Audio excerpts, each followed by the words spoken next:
자, 그래서 스코드를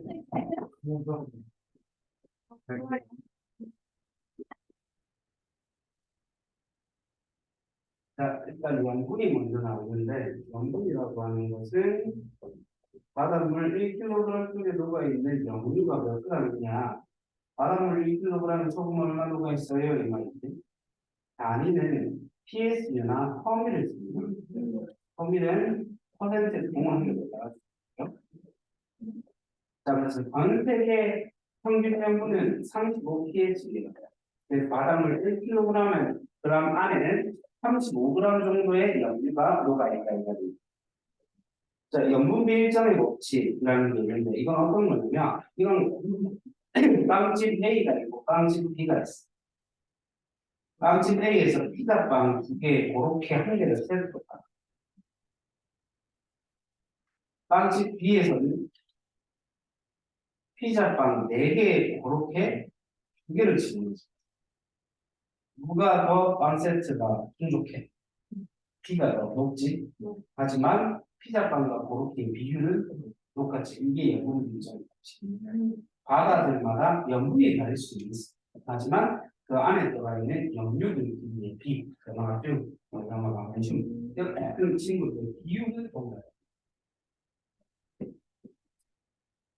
염분이 바뀌는 요인들이 있는데 제일 큰 영향을 주는 건 증발량이나 강수량이 일정이고 그 말고도 강수의 유입, 즉 강물이 오는 거, 델빈과 해밍 이렇게 세 가지가 영향을 줄 수 있습니다. 그래서 증발량이 많은 것 기이 겠지, 높겠지 증발량이 많으니까 강수량이 많으면 낮겠지. 그다음에 강물이 유입되는 염분이 낮아졌지. 그다음에 결빙이 일어나면 바닷물이 험나는 건데 물만 흘고 소금은 나머지 바닷물이 물방이. 그럼 염분의 점점 높아지겠지. 믿어보려는 얘기를 좀 해보는데 적도는 강수량이 증발량입니다. 강수량이 증발량보다 많다라는 건 비가 많이 온다는 거니까 염분이 낮을 수 있습니다. 중위도 해역에서는 중위도는 고압대라든지 고기압, 고기압은 비가 내렸어. 안 내리고 저기압이 내렸어. 상대적으로 강수량이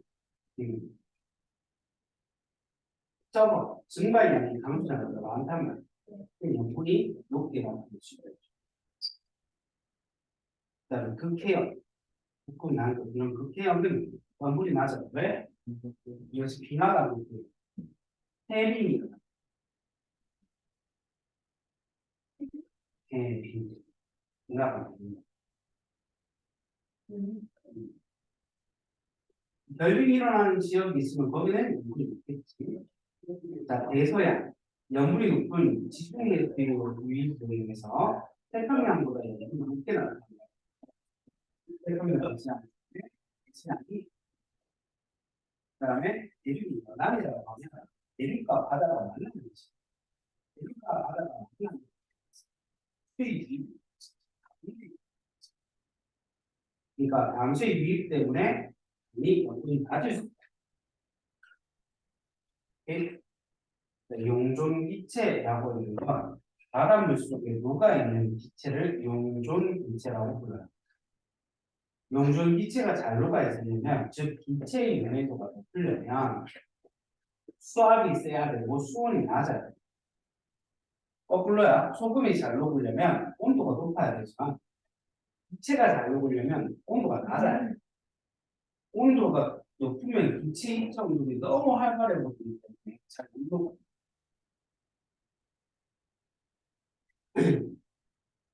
네? 용존기체의 수심별 변화 특징, 용존 산소랑 용존 이산화탄소 두 가지를 주로 이야기하거든. 용존 이산화탄소는 이산화탄소가 물 속에 보면 두 가지 형태로 사실 세 가지인데 몇 가지 있으면 두 가지가 중탄산염분이나 탄산염분. 중탄산염분은 H라는 피고를 있어. 그래서 CO2는 마이너스가 마이너스. 탄산염료는 CO2 2 마이너스. 여기 탄산이라고 해서 CO2가 그대로 있는 이반에 어쨌든 용존 산소가 있고 용존 이산화탄소가 있는데 강의 체계볼래? 용존 산소는 리터당 리터. 근데 1, 2, 3, 4, 5, 6 이렇게 되죠. 네. 이산화탄소는 어때? 리터당 밀리리터인데 44, 54 이렇게 되죠. 이산화탄소 많아요. 그렇지. 기본적으로 다. 제일 처음에 수충해수, 수심이 100m 안쪽으로 가게 되면은 식물성 플랑크톤들이 있어요. 얘네들 뭐야? 여기야? 광합성할 수 있어요. 광합성하게 되면 무슨 양이 늘어나겠어요? 산소가. 산소의 양이 늘어날 수밖에 없죠. 그래서 용존 산소량이 있다. 그 다음 두 번째, 대기가 바깥에 있죠. 얕은 우주니까. 그래서 대기 중에 있는 산소가 두 녹아들고 두 가지 이유로 인해서 이제 용존 산소가 많다. 그럼 이산화탄소는 거꾸로 되겠지. 적을 수밖에 없겠지. 왜? 화학성에 쓰이잖아, 이산화탄소가. 그 적다. 100에서 1000km까지 간격에서는 생물체들의 호흡만 있어. 산소를 주입고 이산화탄소를 주겠다 이 말이지. 그럼 어떻게 되지? 산소량이 급격하게 감소하죠. 그 다음에 여기에서 거기 활동들 주 혹은 똥 싸는 활동들 주사줘요. 활동들은 잘 읽었다. 그러면은 이런 유기물들, 이런 물에서 없애야 되는 물질이니까 분해할 때 산소가 있어요. 그러면 산소의 양이 좀 줄어들죠. 그래서 100에서 1000km 안에 있는 산소의 양이 소모되기 때문에 급격하게 줄어들죠. 두 가지 호흡이랑 사체들. 그 다음에 거꾸로 얘기할 수 있는 거야. 호흡하게 되면 무슨 양이 늘어날 수 있겠어요? 이산화탄소 양은 늘어나죠. 사체 분해될 때도 이산화탄소 양은 늘어나죠. 호흡과 사체 분해 때문에 이산화탄소는 증가합니다.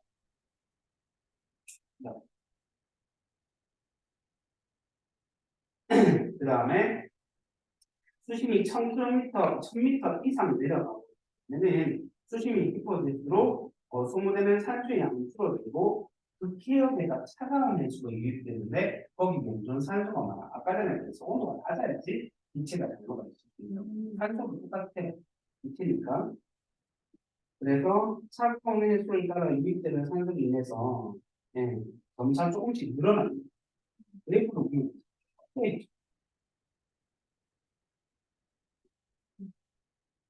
수심이 깊어질수록 낮은 수온과 수압 증가로 용해도가 증가하므로 생물 활동에 의해서 생성된 이산화탄소가 그대로 녹아들어오면서 이산화탄소 또한 조금씩 늘어납니다.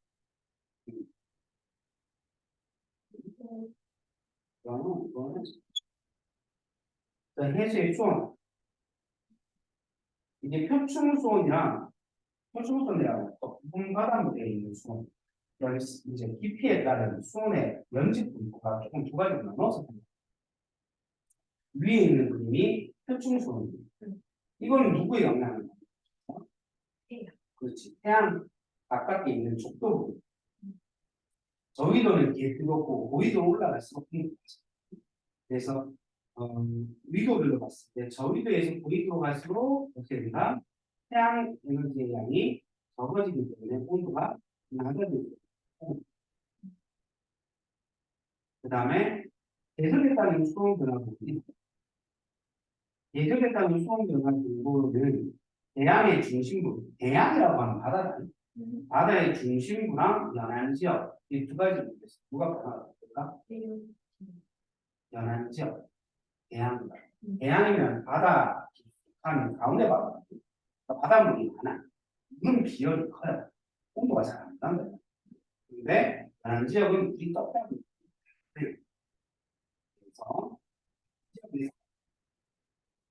그래서 계절별 수온 변화가 그 다음에 해류나 용승이 위에 있는 바닷물이 바람에 의해서 이렇게 싹 밀려 이렇게 이쪽으로 밀려갔어요. 그러니까 밑에 있는 바람은 빈 공간을 메꾸기 위해서 올라옵니다. 그럼 밑에 있는 바람은 차가워요. 이게 차가워. 그래서 밑에 있는 바람들이 차가운 바람들이 위로 올라오는 것을 용신이 됩니다. 해류, 난류, 한류나 용신 등의 영향을 받고 중수원이 위도가 되어 있습니다. 용sun이 일어나는 지역은 같은 위도보다는 온도가 낮을 수 있는 것입니다. 한류가 지나가는 것도 낮고 난류가 지나가는 지역은 주변 위도보다는 온도가 살짝 높을 수 있다 이 말이에요. 그래서 동일한 위도에서는 난류의 영향을 받는 대양의 상한이라고 하면 바다 기준으로 봤을 때 바다의 왼쪽 부분, 상한이고 동안 선생님 얼굴이 동안이라 하면 오른쪽 부분 이렇게 있는 것이죠. 우리나라도 이렇게 있으면 왼쪽 부분이 뭐냐?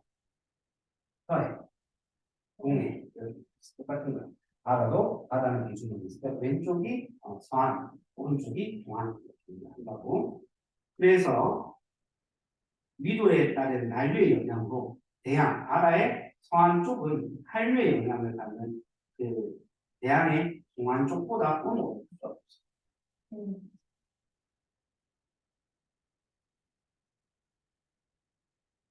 그다음에 연식 공부 중에 별다하게 때리고 있게 내려가게 되면 혼합층은 알기대로 혼합되는 정보에 대해서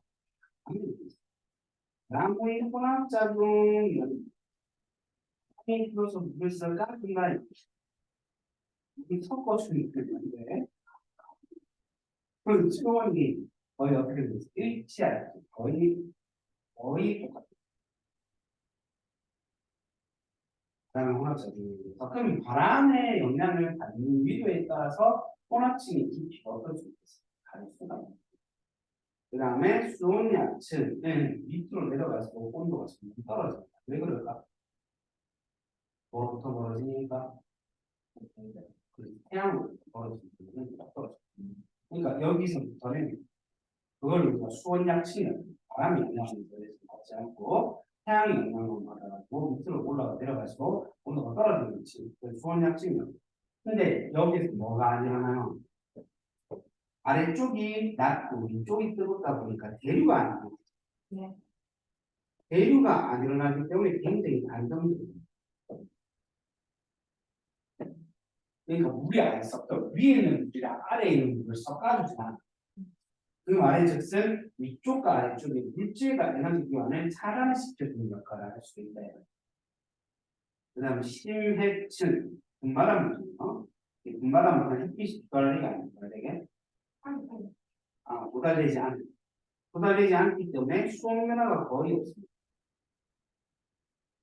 위도 및 계절에 관계없이 수온은 거의 있습니다. 오케이? 자, 이걸 조금 더 위도를 자세히 보면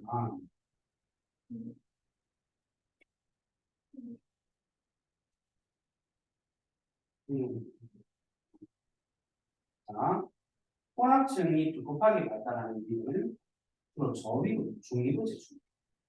저위도 지역에서는 혼합층이 얕게 발달하는 거죠. 왜 그럴까?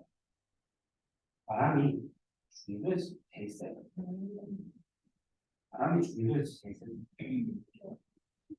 그래서 저위도는 혼합층이 얕고 중위도는 혼합층이 깊게 발달합니다. 그 다음에 고위도는 층상 구조가 나타나지 않는다. 그냥 다 차갑다 이 말이에요. 이해돼?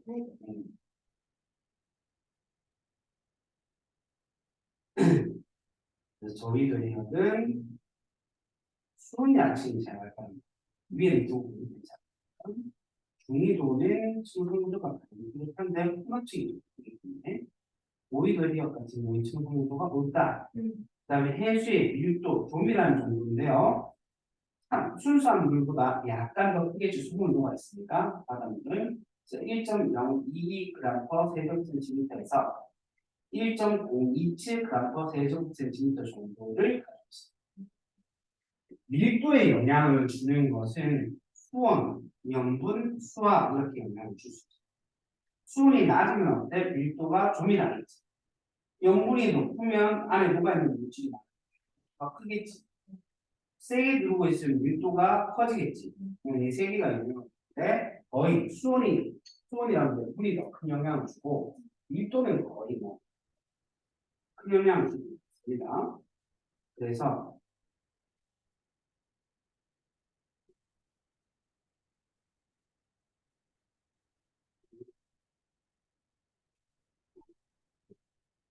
해수의 밀도를 보게 되면은 위도, 영도, 즉 저위도 부분에서는 수온이 높은 걸 볼 수 있죠. 수온이 거꾸로 움직이는 밀도가 낮은 걸 볼 수 있지. 그래서 적도 해역 같은 경우에는 밀도가 가장 작습니다. 네, 수온이 제일 높으니까. 그리고 저압대가 있지. 저기압. 수온이 높다라는 것은 뜨거운 공기가 위로 올라가는 거예요. 공기가 올라가면 뭐? 비. 그래서 염분이 나지. 50에서 60도 해역은 밀도가 가장 큽니다. 왜? 수온이 낮아요. 60도 넘어가 버리게 되면 밀도가 왜 줄어들어요? 왜? 빙하가 녹아요. 염분이 낮지. 오케이? 깊이에 따라서 보게 되면은 수심이 깊어지면 깊어질수록 당연히 밀도가 증가하고 수온이 낮아집니다. 그래서 수온과 밀도는 서로 반비례하게 됩니다. 거꾸로 움직인다고. 수온 약층에서는 밀도가 급격하게 증가할 수밖에 없겠죠? 왜? 수온 약층에서 밑으로 들어서 수온이 낮아집니다. 심해층은 거의 밀도가 변하지 않아요. 수온이 작아요.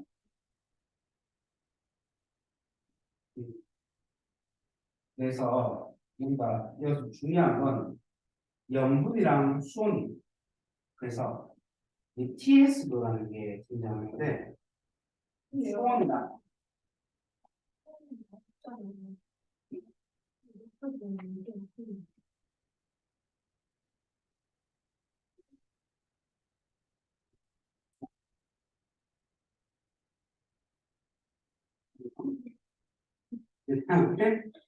수온이 TS도 세로축은 수온, 가로축은 염분으로 하여서 나타내는 그림인데 지금 그래프에서 나타나는 파란색 선체 이건 등밀도 점입니다. 밀도가 동일한 지역입니다. 그러면 B랑 C를 보게 되면 염분은 거의 비슷해요. 근데 왜 밀도가 달라?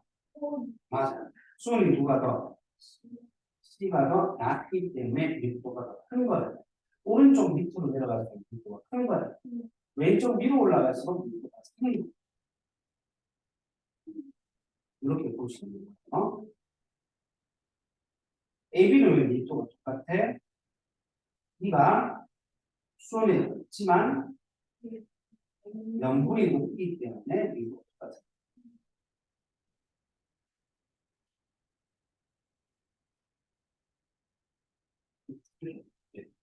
잠깐만.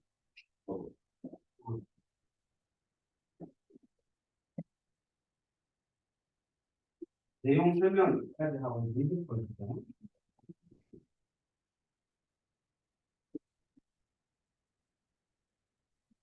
네. 그 완사 말고 제